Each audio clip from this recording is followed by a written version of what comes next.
कि विमल मंडल जो है ना एक हाथ से जो है ना इतना तो काम जरूर करवा लेंगे, ये तो मैं वादा करता हूँ। 5,000 रुपया से आपका परिवार जो है ना वो अनाथ नहीं होगा, लेकिन 5,000 रुपया से जो है ना एक विमल मंडल जो है ना वो ताकतवर जरूर होगा, और वो इतना ताकतवर हो जाएगा, इतना ताकतवर हो जाएगा कि अनेकों भ्रष्टाचारियों का जो है ना वो रोजी रोटी बंद कर देगा। अंदर उतना हिम्मत नहीं, हम ऑन कैमरा बोल रहे हैं कि हम अपना हाथ काट लें। हम उतना विमल मंडल जैसा हिम्मती नहीं, हमसे नहीं कटेगा हाथ, लेकिन हमारे पास एगो माइक है और हम तब तक रिलाई करते रहेंगे जब तक इन सब चीज़ों पे जांच ना बैठे, अब विमल मंडल को इंसाफ ना। अभी हम लोग यहाँ पे विमल मंडल जी के परिवार के पास बैठे हुए हैं और इनके परिवार को आज हाथ की ज़रूरत है। विमल मंडल जी जिन्होंने अपना हाथ पूरे समाज के लिए काट दिया, समाज के लिए उन्होंने इतना सारा लेटर लिखा है जिसमें कहीं भी एक भी पत्र जो है उन्होंने अपने लिए नहीं लिखा है, आप देख सकते हैं। और ये सिर्फ और सिर्फ 10% है, और भी बहुत सारा पत्र है। 2006 से लेटर लिख रहे हैं। 2006 में जब वो वार्ड में जीत के उप मुखिया बने, कुछ दिन के लिए मुखिया बने, और उसके बाद से उन्होंने कभी चुनाव नहीं लड़ा, चुनाव ही नहीं लड़ा। उन्होंने एकदम प्रण कर लिया था कि जब मैं नेता बनने के बाद भी लोगों के समस्याओं का समाधान नहीं करूंगा तो नहीं लड़ सकता। 2011 के बाद से उनका वही काम चालू रहा। 3 एकड़ ज़मीन था, उन्होंने 2.5 एकड़ ज़मीन अपना बेच दिया। 4 बेटी है जिसमें से एक बेटी का शादी हुआ है, 3 बेटी का शादी नहीं हुआ है। एक बूढ़ी माँ है और एक बेटा है। उम्मीद है बिहार का कोई तो आदमी आगे आएगा और जो 3 बच्ची है उनको पढ़ाने के लिए, ये बच्चा जो है उसको पढ़ाने के लिए जो है आगे आएगा, उम्मीद है। वीर कुंवर सिंह के बाद पहली बार किसी ने हाथ काटा है, वीर कुंवर सिंह के बाद पहली बार। तो जरा सोचिए कि हमारे बिहार में फिर से वीर कुंवर सिंह पैदा हुए हैं, तो आज जो है जिन्होंने हाथ काट दिया हमारे बिहार के लोगों के लिए, आज पूरे बिहार के लोगों का हाथ जो है इनके परिवार वालों के लिए खड़ा रहना चाहिए। इनके पिताजी ने पूरे राष्ट्र के लिए, समाज के लिए जो लड़ाई लड़ी है, जिनमें अपना हाथ कुर्बान किया है, क्या शिक्षा के लिए इनके बच्चों को सरकार की तरफ से नहीं पढ़ाना चाहिए? अगर जिसके पिताजी इतने बड़े ईमानदार, सरकारी शिक्षा व्यवस्था कैसा है सबको पता है। अगर कोई अच्छा काम करना चाहता है तो इनके गांव में एक हाई स्कूल खुलवाए, उस स्कूल में जो है अच्छे शिक्षकों की नियुक्ति करे और उसमें जो है इनके बच्चे अच्छे ढंग से पढ़े, पहला चीज़। और नहीं तो अगर सिस्टम सही नहीं है तो कोई प्राइवेट स्कूल के संचालक आगे आए और इनके बच्चों को पढ़ाने के लिए इनके बच्चों को गोद ले। 15 दिन हो चुके हैं, अभी तक कोई भी अधिकारी पदाधिकारी नहीं पहुंचे। 2 दिन से हम लोग हैं और उसके बावजूद भी कोई अधिकारी पदाधिकारी नहीं पहुंचा। क्यों नहीं पहुंचा? अगर वो लोग ईमानदार होते तो इन सारे सवालों का जवाब देते। कहीं नहीं तो कहीं बेईमान है, इसलिए यहाँ पे नहीं पहुंचे।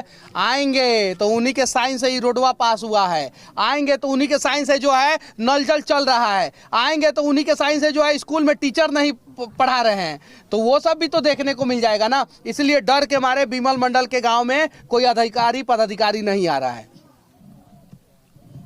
अब तो सर कुंभकर्ण हो गया, स्थानीय जन को जगाने के लिए में चोट मारना पड़ेगा तबे होगा। हाथ काट लिए और भ्रष्टाचार के बारे में भी यहाँ के स्थानीय जनप्रतिनिधि से पूछा गया तो इसे यही जवाब मिला कि सबसे पहले विमल मंडल ने हाथ काटा है। बिहार के लोग, अगर आप चाहते हैं कि बिहार से भ्रष्टाचार खत्म हो तो आप लोग आवाज उठाएं कि इनके पंचायत का नीचे से लेके ऊपर तक जांच हो, और जो जो जांच इनके पंचायत में हो रहा है वो सेम जांच आप लोग अपने पंचायत में भी करवाएं। बिहार से भ्रष्टाचार खत्म हो जाएगा, एकदम आसानी से बिहार से भ्रष्टाचार खत्म हो जाएगा। सर एक बात और सवाल, जैसा कि हम लोग देखते हैं जितने भी लड़के शिक्षा पे सवाल उठाते हैं, इनको भी तो बड़ा अधिकारी बनने का सपना है, जिसके पिताजी ईमानदारी से देश के लिए लड़ सकते हैं। अगर ऐसे लड़के और लड़कियां, इनके बेटे अगर IAS ऑफिसर बन जाए तो कहीं ना कहीं सर देश और सुधर सकता है। सर तो IAS IPS की कमी है भारत में, लेकिन सब तो सर है कि नहीं है? कमी है, बहुत है। तो शिक्षा से जो है ना वो आप चरित्र का निर्धारण नहीं कर सकते, चरित्रवान खुद से बनना पड़ता है। यहाँ पे बड़े बड़े झारखंड का वो पूजा सिंघल थी ना, टॉपर थी वो, और सबसे कम उम्र का महिला IAS थी, की ना करप्शन। तो ईमानदार अगर बनना है तो विमल मंडल जैसा ईमानदार बनिए, समाज से भ्रष्टाचार खत्म हो जाएगा। नहीं तो पढ़ लिख के भी आप अगर नया तरीके से भ्रष्टाचार करेंगे तो समाज से भ्रष्टाचार खत्म नहीं होगा। मनीष कश्यप क्या करेंगे? हम 1 लाख रुपया का आर्थिक सहयोग कर रहे हैं इन लोगों को, 1 लाख रुपया का इनके खाते में डालेंगे। हमसे जितना होगा हम करेंगे। हम आज तक 1 लाख रुपया किसी के खाते में इन सब कामों के लिए मैंने नहीं डाला है। आज मैं डाल रहा हूं क्योंकि मुझे पता है कि बिहार में ऐसा काम किसी ने नहीं किया है, किसी ने नहीं। और हाँ, जब मैं उसका स्क्रीनशॉट सोशल मीडिया पे डालता हूं तो कुछ लोग जीरो गिनते हैं, जीरो। तो गिनिए, हमको कोई फर्क नहीं पड़ता है। हम 1 लाख रुपया इनके बेटा के खाते में डालेंगे, क्योंकि अभी इलाज की उन्हें सख्त ज़रूरत है और हम लोग अयोध्या भी जाएंगे। बगल में मेरे उज्जवल सिंह जी बैठे हुए हैं, छपरा से आए हैं, और इन्होंने कल रात में फ़ोन किया कि आपका वीडियो देख के मैं बेचैन हो गया हूँ। और सुबह 5 या 6 बजे 6 बजे पहुँचे ना, रात भर गाड़ी चला के ये सुबह 5 बजे पहुँचे हैं, समझे ना। और ये आए और इन्होंने बोला कि मेरे से जितना हो सकेगा मैं सहयोग करूंगा। इन्होंने 11,000 रुपया का आर्थिक सहयोग करने का वादा किया है, ये चीज़ें हैं। और अभी ये 11,000 रुपया डाल देंगे। मेरे पीछे एक और व्यक्ति बैठे हुए हैं, इन्होंने शायद से 2500 ना, कितना 2100 रुपया इन्होंने दिया है। तो देखिए, बूंद बूंद तालाब भरता है। अगर आज हम बिहार के लोग विमल मंडल के साथ नहीं खड़े हुए, मंडल लोगों का भी ना नेता है, बहुत सारा है कि नहीं है? मंडल के नाम पे वोट मांगने आता है सबकी, नहीं आता है सर? हम झूठ बोल रहे हैं? सही है कि नहीं है ना? और ये मंडल बहुल क्षेत्र है ना, अररिया पूर्णिया, इसमें मंडल लोग ज्यादा है। सही है कि नहीं है? झूठ बोलता नहीं तो मारी लगी जूता उठा के, सही बोलता नहीं तो साथ दीजिए लोग, है ना। तो मंडल के नाम पे वोट मांगने वाले नेता क्यों नहीं आ रहे इनके पास? क्यों नहीं आ रहे? और जितने विधायक सांसद है वो कम से कम 1-1 महीना का सैलरी दे दे, बात खत्म। 1-1 महीना का सैलरी दे दे, छोड़ दीजिए 1-1 महीना का सैलरी। मंडल के नाम पे जितने लोग वोट मांगते हैं, एक बच्चे का खर्चा, शिक्षा का खर्चा उठा ले।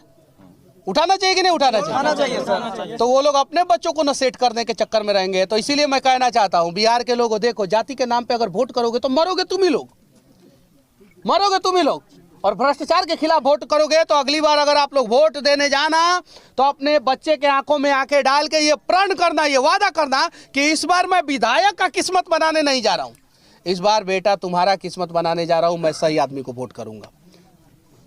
तब जाके जो है बिहार बदलेगा। ना जनप्रतिनिधि आ रहे हैं और ना ही कोई अधिकारी आ रहे हैं, ना यहाँ तक आए हैं और ना इनके पेपरों को यहाँ आके देखे हैं। मैं धन्यवाद देना कैसे मिलेगा? मैं धन्यवाद देना चाहता हूँ जिला परिषद महोदया का, जो कम से कम हिम्मत करके आई तो सही।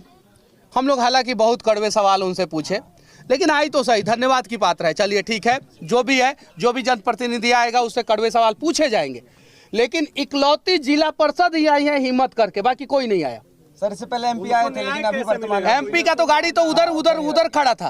अभी फोन आया तो आए ही नहीं सर। एमपी का गाड़ी उधर खड़ा था, उनको आना चाहिए ना यहाँ पे। और आके जो है अब देखिए ना, उनका इलाज भी चल रहा है अयोध्या में। अयोध्या से वो उनको रेफर किया गया लखनऊ, और लखनऊ से फिर अयोध्या। 9 घंटा का समय लगा। अगर 5 घंटे के अंदर अंदर वो लखनऊ अयोध्या से पहुंच गए होते तो शायद जो है उनका हाथ जोड़ दिया जाता, लेकिन वो नहीं पहुंच पाए, इसलिए जो है समस्या हो गया। और लखनऊ से अयोध्या पहुंचने में मैक्सिमम जो है 2 से 2.5 घंटा लगता है, अगर अच्छी तरीके से एम्बुलेंस चले। ये देखिए, ये चाचा जी आए हैं और ये पूर्व जिला परिषद है। और ये देखिए सर, ये देखिए, इनको दीजिए, आप दीजिए। गिनना है, पैसा को गिनना है भैया, जो है दीजिए ना। बैठिए आप बैठिए। ये जिला परिषद नहीं है, ये हारे हुए जिला परिषद है। और बैठिए बड़ा कोई उदाहरण नहीं हो। यहाँ पे बैठिए। और बस नेताओं से विनती करना चाहता हूँ कि आप लोग जो है आइए, और 5,000 रुपया से आपका परिवार जो है ना वो अनाथ नहीं होगा, लेकिन 5,000 रुपया से जो है ना एक विमल मंडल जो है ना वो ताकतवर जरूर होगा। और वो इतना ताकतवर हो जाएगा कि अनेकों भ्रष्टाचारियों का जो है ना वो रोजी रोटी बंद कर देगा। वैसे लोगों को क्या संदेश देना चाहते हैं जो इतना कुछ होने के बाद भी न जगे हैं, और यहाँ के भी कुछ लोग हैं जो अब तक न आए और न इनके साथ खड़े हैं? वैसे लोगों को सिर्फ और सिर्फ मैं एक ही संदेश देना चाहता हूँ, लानत है तुम लोगों पे। और उससे ज़्यादा लानत है कि जो लोग वैसे लोगों को मौका देते हैं और उसके बाद भी वो लोग जो है उनके साथ नहीं खड़े होते हैं। एक सवाल हमारा है, हाँ, एक हाथ कटने के बाद भी अगर ये जांच इनका नहीं हुआ, हाँ, तो आपका अगला कदम क्या होगा? जब तक देखिए हमारे अंदर उतना हिम्मत नहीं है, हम ऑन कैमरा बोल रहे हैं कि हम अपना हाथ काट लें। हम उतना विमल मंडल जैसा हिम्मती नहीं, हमसे नहीं कटेगा हाथ। लेकिन हमारे पास एगो माइक है और हम तब तक रिलाई करते रहेंगे जब तक इन सब चीज़ों पे जांच ना बैठे और विमल मंडल को इंसाफ ना मिले। लेकिन हमारे साथ एक और समस्या है कि इन सारे समस्याओं के साथ साथ बिहार के दूसरे भी समस्याओं को हमें दिखाना है। तो हम विमल मंडल जी के साथ हम खड़े हैं और तब तक खड़े हैं जब तक उनको इंसाफ ना मिले, और उसके साथ साथ बिहार के दूसरे समस्याओं को भी हम लगातार दिखाते रहेंगे। सर एक बात बताइए, आप पूछे जो विमल जी की क्या मुख्य मांगे हैं जिस प्रकार से आपने देखिए, ये सारा कागज है। उन्होंने बताया है कि मिट्टी भराई में कैसे 80% अनियमितता होती है, मनरेगा से लेके प्रधानमंत्री आवास योजना से लेके रोड जो बनता है ग्रामीण कार्य विभाग के द्वारा, उसमें शिक्षा में, स्वास्थ्य में, इन सब चीज़ों में गड़बड़ी है। उनका सिर्फ और सिर्फ एक मांग है कि पिछले 10-15 सालों से हमारे गाँव में जितना भी काम हुआ है सरकारी फंड से, उन सभी फंड पे जांच हो। बस इतना छोटा सा मांग है। एगो इंजीनियर और एगो बड़ा अधिकारी आएंगे, जांच करेंगे, सही हुआ है कि गलत हुआ है, जांच करके रिपोर्ट सबमिट करेंगे। गलत हुआ है, उन गलत करने वाले लोगों को जेल में भेजेंगे, और सही हुआ है तो उनको सम्मानित करेंगे। बस इतना छोटा सा तो मांग है। मनीष भाई, मेरा काम सवाल है कि आपको लगता है कि ऐसा कुछ होने वाला है यहाँ पर? मुश्किल है, लेकिन यही बिहार है ना, जब दशरथ मांझी छेनी हथौड़ी लेके जो है पूरा पहाड़े को तोड़ दिए। तोड़े थे कि नहीं तोड़े थे? हाँ, तो ये विमल मंडल जो है ना, एक हाथ से जो है ना, इतना तो काम जरूर करवा लेंगे, ये तो मैं वादा करता हूँ। और जिस दिन वो अयोध्या से यहाँ पे आएंगे, देखिएगा उस दिन तो और बवाल होगा, और उस बवाल के लिए जो है ना प्रशासन दोषी होगा। या तो उससे पहले प्रशासन जो है जाँच कराए और यहाँ पे जितनी भी गड़बड़ियाँ हुई है उसको दुरुस्त कराए, वरना अगर विमल मंडल जी आएंगे तो मैं वादा करता हूं कि बिहार में सबसे बड़ा रैला जो भी लोगों ने किया है ना, उससे ज़्यादा भीड़ जो है ना अररिया के इस गांव में होगा लोगों का, ये वादा करता हूं मैं। अच्छा मनीष भाई, एक बार हमको कहना है, सुन लीजिए, हमको बोलना है कि जब तक इंसाफ नहीं होगा, अपना मोच को तो अभी कटेंगे। यहाँ पर ठाकुर आ रहा है, हम अपना मोच नहीं रखेंगे। इंसाफ मिल जाए तब मोच रखेंगे, नहीं तो रखेंगे। मेरा चाचा का भावना है कि यहाँ का लोग जो है विमल मंडल जी के साथ जो लोग खड़े नहीं हो रहे हैं, वो लोग मोछ रखने का अधिकारी नहीं है। चाचा हम भी पाला कटेंगे, अभी कटेंगे। अगर मर्द के रूप में हम मर्द पैदा हुए हैं और मर्दों को अगर शान के रूप में मोछ मिला हुआ है, तो हम उसको कटवाने का प्रयास ना करें। सही है कि नहीं है? तो हमें तो भ्रष्टाचार के खिलाफ लड़ना होगा। अब मौका मिला है बिहार के लोगों को कि भ्रष्टाचार के खिलाफ कैसे लड़ा जाता है। विमल मंडल से कुछ सीखिए, हाथ मत कटवाइए, कम से कम आवाज़ तो उठाइए। सही है कि नहीं है? और बिहार के जितने भी सोशल मीडिया पे एक्टिव लोग हैं, जितने भी डिजिटल न्यूज चैनल वाले हैं, जितने भी इलेक्ट्रॉनिक्स प्रिंट मीडिया है, अगर वो सभी लोग सिर्फ और सिर्फ जो है एक वीडियो जो है सोशल मीडिया पे बना के डाल दें, तो मैं दावे के साथ कहता हूं कि इस गांव में जो है भयानक तरीके से जांच बैठेगा, और इस गांव में जितने भी लोगों ने भ्रष्टाचार किया है सब लोग जेल के अंदर रहेंगे। और सर इन कागजों पे जो भी लोग एक्सेप्ट किए थे इन एप्लीकेशन पे, उस पर जांच नहीं बैठा, सर इस पे क्या कहेंगे? वही तो मैं उसी समय से समझा रहा हूँ कि आप लोग साथ में खड़े हो जाइए, इन सभी पे जांच बैठेगा। नहीं खड़े होइएगा तो एक विमल मंडल एक हाथ क्या, हजारों विमल मंडल हजारों हाथ कटवा लेना, तो कुछ नहीं होने वाला है। बस को बिहार के अनेकों कोने से बुलाया जाता है, 2 दिन तक बुलाया जाता है। जब 2 दिन तक नहीं जाता हूं तो बहुत सारे जगहों से मुझे गरियाया भी जाता है कि क्यों नहीं पहुंचे। पहले बोला जाता है मनीष कश्यप ही हमारे समस्याओं का समाधान कर सकते हैं, हम मनीष कश्यप गलती से नहीं पहुंचे तो 2 दिन बाद गाली भी दिया जाता है। तो हमें उन सब चीज़ों को देखना पड़ता है। तो हर जगह मुझे जाना पड़ता है, ये चीज़ें हैं। और मैं हर जगह अगर नहीं जाऊं तो फिर मेरे साथ समस्या हो जाएगा। लोगों को मेरे से उम्मीद जुड़ी है, जितना ज़्यादा हो सके उतना ज़्यादा हम लोग प्रयास करते हैं, और हमसे जितना ज़्यादा हो सकेगा उतना मैं प्रयास करूंगा। नेता वाला भाषण नहीं दूंगा मैं, जितना ज़्यादा हो गए उतना प्रयास करूंगा। और मैं 1 लाख रुपया का आर्थिक सहयोग विमल मंडल को कर रहा हूं, क्योंकि मेरे पास जितना पैसा आता है, ऑन कैमरा बोल रहा हूँ, मेरे पास जितना पैसा आता है वो बिहार के लोग मेरा वीडियो देखते हैं, इसी की वजह से मेरे पास पैसा आता है। उन्हीं लोगों की वजह से मैं एक अच्छी गाड़ी से घूमता हूँ, उन्हीं लोगों की वजह से मैं फ्लाइट से घूमता हूँ, उन्हीं लोगों की वजह से बिहार नहीं पूरे देश के किसी भी कोने में मैं 4 से 5 घंटे में 6 घंटे में पहुँच जाता हूँ। तो मेरा भी दायित्व बनता है कि मैं समाज के लिए कुछ करूँ। मैं महीने में 2.5 से 3 लाख रुपया डोनेट कर देता हूँ, और मैं विमल मंडल जी को 1 लाख रुपया दूंगा। आगे भी जरूरत पड़ेगा तो आगे भी दूंगा, ऐसा नहीं है कि आगे नहीं दूंगा, आगे भी दूंगा। बस मैं विनती करना चाहता हूं कोई प्राइवेट स्कूल वाले आगे आएँ और इनके बच्चे को पढ़ाने का जिम्मेवारी उठाए, बस इतना विनती है। सर एक और सवाल, सोनू सूद भैया को क्या इनमें से क्या नाम हुआ? विभास कुमार भगत। हाँ मेरा घर सुल्तानी में पड़ता है, मेरा सिमरवनी में ससुराल है। हाँ। मैं दे रहा हूँ। वो यहाँ पे ससुराल है? जी सर, सिमरवनी में। अब जरा बताइए, इनका ससुराल है और ये यहाँ पे आके डिस्ट्रिक्ट सुल्तानगंज घर में। और सुल्तानगंज भागलपुर के हैं और ये 1100 रुपया दे रहे हैं इनकी माँ को।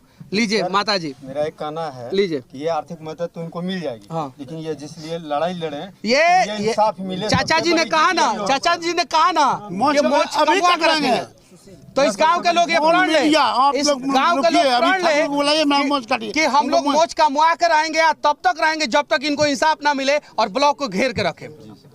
जो ब्लॉक है ना उसको घेर के रखे शांतिपूर्वक। देखिए कैसे इंसाफ मिलता है। रमेश में वो आप दीजिए, हम थोड़ी देंगे, आप दीजिए। मनीष जी, एक चीज आपसे मेरा क्या नाम हुआ आपका? आशीष कुमार। मनीष जी, आपसे मेरा एक सवाल रहेगा। आजकल जिस प्रकार से ऐसा देखा गया है कि पत्रकार जब किसी भी समाज सेवी के साथ आते हैं या फिर अन्याय के खिलाफ सड़क पर आते हैं, किसी पीड़ित के पक्ष में आते हैं, खबर चलाते हैं, तो पत्रकार को दबाने के लिए कहीं न कहीं एक गलत तरीके से FIR दर्ज कर दिया जाता है। जैसे कि आपने बोला कि प्रखंड को घेरना है, पत्रकार कवरेज करने के लिए जाएंगे, वहाँ पर कहीं न कहीं उनको भी उस केस में डाल दिया जाता है। देखिए हमारे स्वतंत्रता सेनानी जो है फांसी पे चढ़ गए, चढ़े कि नहीं चढ़े? चढ़े। उन्हें पता था कि ये अंग्रेज सब जो है, हरामखोर सब जो है फांसी पे चढ़ा देगा हमको, डरे नहीं ना। तो हम लोगों को पता है FIR होगा। मेरे ऊपर भी अनेकों FIR हुआ है, मुझे बेल लड़ना पड़ा है, मैं केस लड़ रहा हूँ, मैं झेल रहा हूँ। तो क्या हम डर जाएंगे? अगर आपको डर लगता है FIR का तो आप पत्रकारिता मत कीजिए। अगर आपको डर नहीं लगता है तब आप आके पत्रकारिता कीजिए, तभी आप सही ढंग से पत्रकारिता कर पाएंगे। जय हिंद।